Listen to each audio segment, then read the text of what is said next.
오늘 말씀은 베드로전서 2장 5절의 말씀입니다. 우리 같이 봉독하겠습니다. 너희도 산 돌과 같이 신령한 집으로 세워지고 예수 그리스도로 말미암아 하나님이 기쁘게 받으실 신령한 제사를 드릴 거룩한 제사장이 될지니라. 아멘. 오늘은 말씀에 앞서 퀴즈 먼저 하나 드리도록 하겠습니다. 일단 이 퀴즈는 신세대들은 모릅니다. 왜? 옛날 퀴즈이기 때문에. 일단 문제부터 먼저 드립니다. 산토끼의 반대말은? 자, 속으로 생각하세요. 정답이 한 가지가 아니라 여러 가지입니다. 몇 가지 내가 알고 있는지 한번 속으로 생각해 보십시오. 산토끼 반대말. 속으로 생각해 보세요. 자, 그런데 많이 알수록 구세대고 모를수록 신세대입니다. 이거 우리 옛날에 성탄절 넌센스 퀴즈 할 때 나오던 그 수준이잖아요. 그래도 한번 정리를 해보겠습니다. 일단 가장 국어사전적인 가장 대표적인 정답은 집토끼입니다. 왜? 산토끼는 야생 토끼니까 집에서 키우는 가축 집토끼다. 자, 두 번째, 산이라고 하는 그 단어에 중점을 둬서 바다토끼, 들토끼 이렇게도 대답하기도 합니다. 자, 그 다음에 이제부터 진짜입니다. 산토끼의 반대말을 죽은 토끼다라고 얘기합니다. 왜? 살아있는 토끼, 그러니까 죽은 토끼. 자, 그 다음 요 정도 수준을 넘어서면 이렇게 대답합니다. 판토끼. 이 말이 뭐냐? 산토끼, 샀으니까 반대는 판토끼. 자, 이제 진짜 넌센스의 최고봉은 이겁니다. 알카리 토끼. 산성할 때 산성의 산, 알카리성 할 때 알카리에서 알카리 토끼. 나 이거 5개 다 안다. 손 들어보세요. 손 들지 마세요. 손 들면 구세대, 노땅 증명이고요. 신세대들은 그게 뭐야? 이럴 줄 모르겠습니다. 자, 그렇다면 이어집니다. 오늘 본문 말씀인 산돌에서 산의 의미는 무엇일까요? 1번 산산자를 써서 산에 있는 돌. 2번 생자를 써서 살아있는 돌. 3번 내가 시장 가서 사온 산돌. 4번 이거는 아무도 생각 안 하실 거지만 산성돌. 자, 어느 걸까요? 속으로 한번 생각해 보세요. 우리 교회 오래 다니신 분들은 당연히 정답을 아실 것 같습니다만 이 본문만 딱 보면은 우리 젊은이들, 학생들은 또 어린아이들은 또 교회에 온 지 얼마 안 되신 분들은 뭔지 잘 모르실 수도 있겠다 싶습니다. 여기서 말하는 산돌이라고 하는 말은 정답은요? 설마 잘 모르시는 거예요? 아니죠? 정답은 2번 살아있는 돌입니다. 자, 그런데 살아있는 돌이라고 하면 더 문제가 됩니다. 돌이 어떻게 살아있습니까? 돌은 무생물인데 어떻게 살아있습니까? 자, 그런데 이거는요, 비유적인 표현이죠. 예를 들면 이렇습니다. 아주 지식이 풍부한 사람을 백과사전에 빗대어서 저 사람은 걸어다니는 백과사전이야. 모르는 게 없어라고 이야기하는 것처럼 걸어다니는 백과사전 이런 것처럼 돌인데 살아있는 돌과 같은 사람을 이야기하는 겁니다. 자, 그렇다면 여기서 말하는 산돌은 누구일까요? 바로 베드로전서 2장 4절 바로 앞절에 보면은 산돌이신 예수라고 얘기하면서 예수 그리스도가 살아있는 돌이다라고 합니다. 죄송합니다. 안동관 집사님 저기 앉아 계셨네. 여기가 아니라. 그럼 한 명 더 데리고 와야 됩니다. 제가 지금 여기 계시다 저기 앉으셔가지고 안 오신 줄 알고 다음 주에 회식일 거라 생각했는데 죄송합니다. 자, 다시 설교로 돌아가서 그러면요, 예수님이 돌이다라고 얘기하는 얘기는 칭찬인가요? 욕인가요? 생각해 보세요.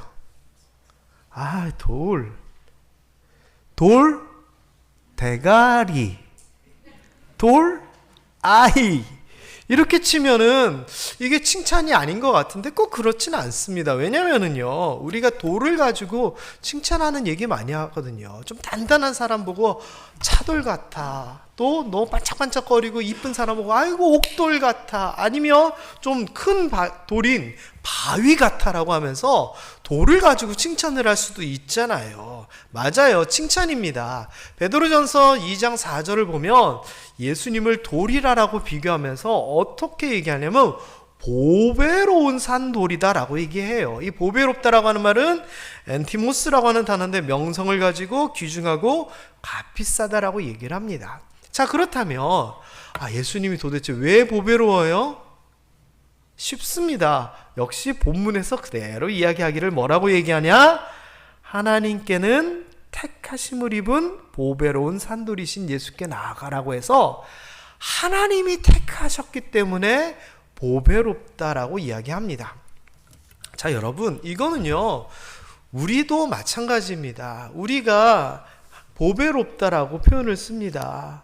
하나님이 우리를 보배롭다 얘기하거든요. 그런데 우리가 진짜 잘나서 보배로운 게 아니거든요. 하나님이 택하셨어요. 그래서 이사야서에서 너는 참 보배롭다라고 얘기를 하면서 내가 저 애굽을 통째로 줘도 너랑 안 바꿀 거야 라고 얘기합니다. 그러면서 그 앞에 이런 우리를 뭐라고 얘기하냐면은 내가 너를 지명하여 불렀나니 너는 내 것이다. 내가 너를 택해서 딱 찍어가지고 불러서 내 거고 내가 너를 보배롭게 여긴다라고 얘기하거든요. 그래서 우리는 내가 잘나서 보배로운 것이 아니라 하나님이 택하셔서 보배로운 겁니다. 김세용 목사가 여러 사람들에게 막 인사하면 목사라 그러면 목사님하고 인사합니다. 여기 계신 어르신들도 어린 저한테 목사님 막 이럽니다. 제가 잘나서 그런 게 아니라 인간 김세용은 부족하지만 하나님께서 부르신 목사이기 때문에 그러는 거고, 그렇게 따지면 우리도 다 마찬가지라는 겁니다. 하나님의 자녀 됐고 의로운 사람 된 거거든요. 왜? 우리가 잘난 것이 아니라 하나님께서 우리에게 은혜 주셔서 그렇게 된 거잖아요. 그런 개념입니다. 자, 그런데 돌이라고 하는 이 표현도 굉장히 중요합니다. 이 성경에서 말하는 지금 이 돌의 개념은 모퉁이 돌의 개념입니다. 모퉁이 돌.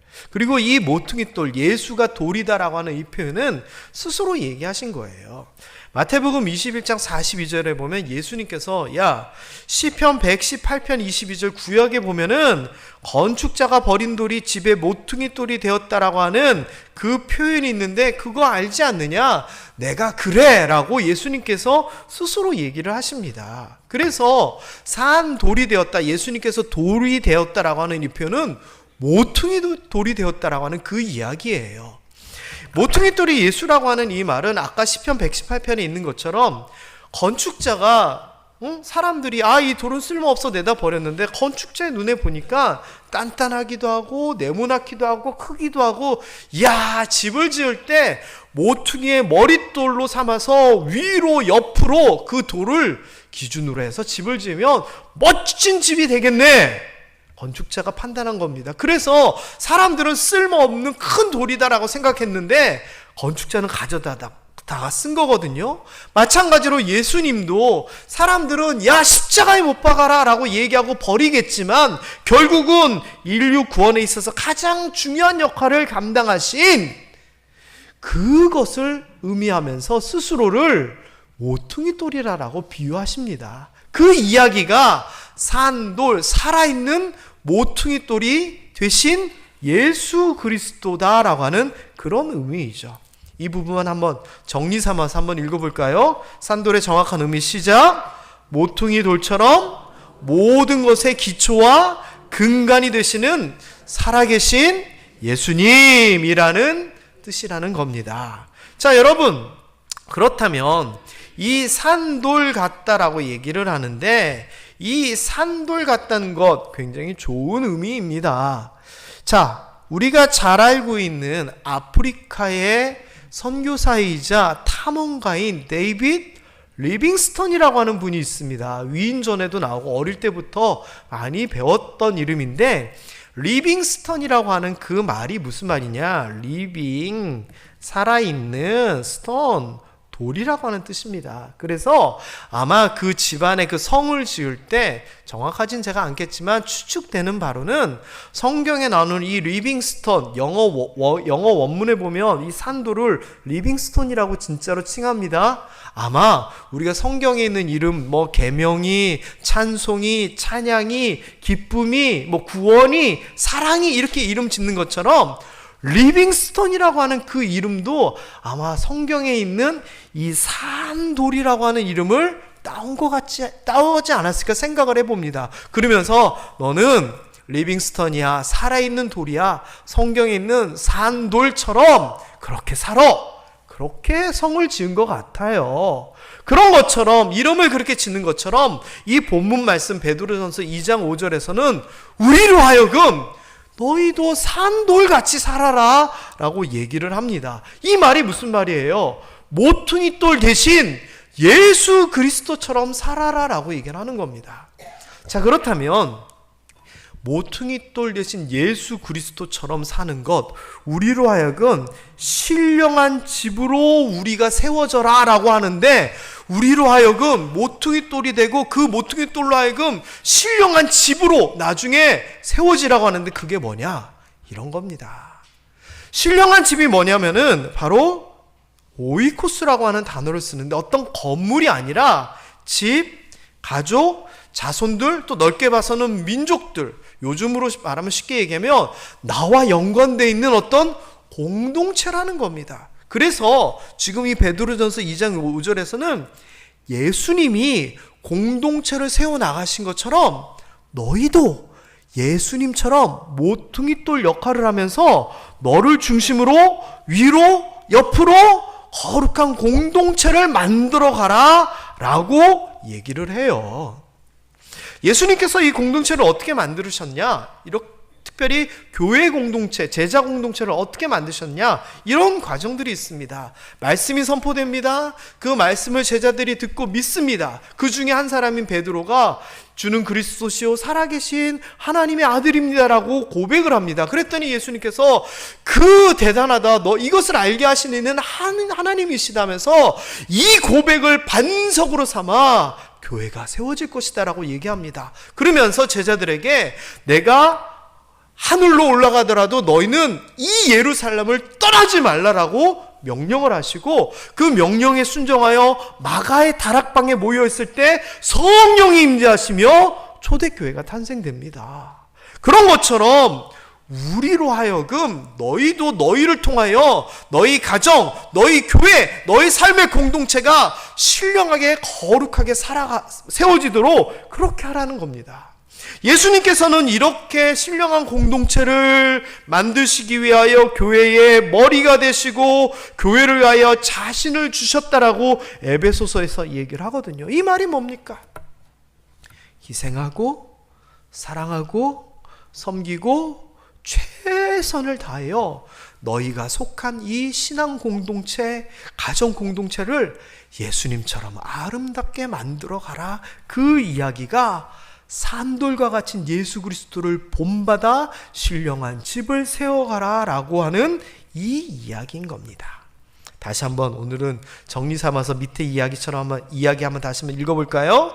예수님처럼 교회 공동체의 모퉁이돌 역할을 감당하여 아름다운 교회로 세우는 것이 산돌같이 예수님처럼 살아가는 우리의 모습인 줄 믿습니다. 그래서요, 여기에 계신 성도님들 한 사람 한 사람이 우리 모함교회에 없어서는 안 되는 머릿돌, 모퉁이의 머릿돌과 같은 귀한 성도님들 되시기를 주님의 이름으로 축원합니다. 한 사람 한 사람이 보이든지 보이지 않든지 우리 교회의 근간이 되는 모퉁이돌, 산돌의 역할을 감당할 때 저는 우리 모함교회가 든든하게 서가게 될 줄 믿습니다. 그리고 이렇게 우리가 역할을 잘할 때 우리 모함교회가 든든히 서가는데, 이 모함교회는 어떤 교회가 되느냐? 그냥 우리 와서 예배드리는 그런 장소가 아니라 성도들의 신앙의 성장에 든든한 기반이 되고 복음 전파의 근원이 되고 세상을 섬김에 있어서 중심이 되는 우리 교회 자체도 이 세상과 성도님들에게 있어서 모퉁이돌 같은 교회가 될 줄 믿습니다. 자, 저를 한번 따라해 보시면 좋겠습니다. 모퉁이돌 같은 성도, 모퉁이돌 같은 교회. 맞습니다. 우리 한 사람 한 사람이 산돌이신 예수 그리스도를 본받아 모퉁이돌 같이 밑에서 위에서 짓누르고 그럼에도 불구하고 구석에 있어서 별로 티도 안 나는 그 역할을 잘 감당할 때 우리 교회도 우리들에게 있어서 세상에 있어서 모퉁이돌처럼 아주 아름답고 좋은 교회가 될 줄 믿습니다. 그렇게 보니 45년 차 우리 사모총회를 맞이하면서 보니 우리 모함교회가 여러분들이 든든하게 그 역할을 잘 감당해 주셨기에 정말 세상의 모퉁이돌 같은 그 역할을 감당한 것 같아요. 수많은 성도들의 중심이 되어 신앙의 중심이 된 세월이 45년이었습니다. 이 45년 동안 많은 사람들이 우리 모함교회를 통해서 하나님을 알게 돼서 구원받았고요. 그리고 훌륭한 목사님들도 사모님들도 많이 배출했고요. 사랑과 섬김으로 칭찬도 많이 받았습니다. 참고로 미리 좀 설명을 드리면 주보에 보면 제가 김천 시장상을 받았다라고 나와요. 이 시장상을 왜 받았는 줄 아세요? 일단 최상동 권사님이 추천을 해주셔서 받았어요. 그게 팩트예요, 팩트. 근데 제가 왜 받았느냐? 제가 잘해서 받은 게 아니라 모함교회의 대표자이기 때문에 받은 거예요. 그래서 이번에 받은 김천시장상은 모함교회 주는 상이에요. 그럼 모함교회가 뭐 했는데요? 여기 있는 것처럼 저 모함교회 와가지고 연탄 만자, 이번에 전교 76개, 작년에는 사랑 세탁소, 행복 세탁소, 이불 뭐 등등등 계속 매년 이런 것들을 보이게 보이지 않게 해왔잖아요. 세상에서는 이걸 보고 칭찬한 거거든요. 이렇게 우리 모함교회는 영적으로나 우리 삶에 있어서나 세상적으로나 보이든지 보이지 않든지 모퉁이돌 역할을 하면서 그 역할을 잘 감당해 왔고, 그랬던 세월 45년 동안 재정적으로나 인원적으로나 정말 많은 성장을 감당해 왔습니다. 정말 감사합니다. 제가 사모총회를 맞이하면서 이런 것들을 보면서 산돌 대신 예수 그리스도를 본받은 성도들처럼 그 성도들이 만든 이 모함교회도 그 역할을 잘 감당해 오고 있구나, 제 스스로 바라보면서 굉장히 흐뭇했었습니다. 말씀을 정리합니다. 오늘은 사무총회가 있기 때문에 말씀을 좀 간단하게 전하는데요. 예수님처럼 성도님들의 사랑과 희생과 헌신을 통하여 중요한 머릿돌의 역할을 계속 우리 모함교회가 잘 감당해 왔습니다. 그리고 그런 과정에서 2024년도를 잘 준비하는 사무총회가 되었으면 좋겠고요. 오늘의 역할에 우리가 만족할 것이 아니라 내년도에는 우리가 더 큰 일, 더 귀한 일, 더 중요한 일들을 잘 감당할 수 있는 여러분들 되시기를 주님의 이름으로 축원합니다. 잠시 한번 모퉁이돌에 대하여 한 번만 더 설명을 하면 이렇습니다. 모퉁이돌 위에는 많은 돌들이 쌓이게 됩니다. 그 무게, 중압감 감당해야 됩니다. 그럼에도 불구하고 모퉁이돌은 어디에 있어요? 말 그대로 저 모퉁이에 있어요. 집을 멋있게 지면 높이를 보고 지붕을 보고 앞에 대문을 보고 보지, 누구 하나가 모퉁이에 있는 저 돌을 쳐다보겠어요? 사람들에게 드러나지도 않습니다. 그러나 예수님께서 그 길을 감당하신 것처럼 우리도 묵묵히 맡겨진 일을 잘 감당하고 보이든지 보이지 않든지 최선을 다하여 살아가는 우리들 되었으면 좋겠고, 그 모퉁이 돌이 하나님께서 인정하시고 택하셔서 보배롭게 이렇게 알려진 것처럼 하나님께서 이 역할을 잘 감당하는 우리 모든 성도들을 한 사람 한 사람, 또 우리 모함교회 사역 위에 하나님께서 택하시고 칭찬하시고 높여주시기를 주님의 이름으로 축원합니다. 옆에 분들에게 마지막으로 한 번만 자랑하면서 말씀 마치도록 하겠습니다. 이렇게 자기 자신을 소개하겠습니다. 제가 모함교회 모퉁이 돌입니다. 시작.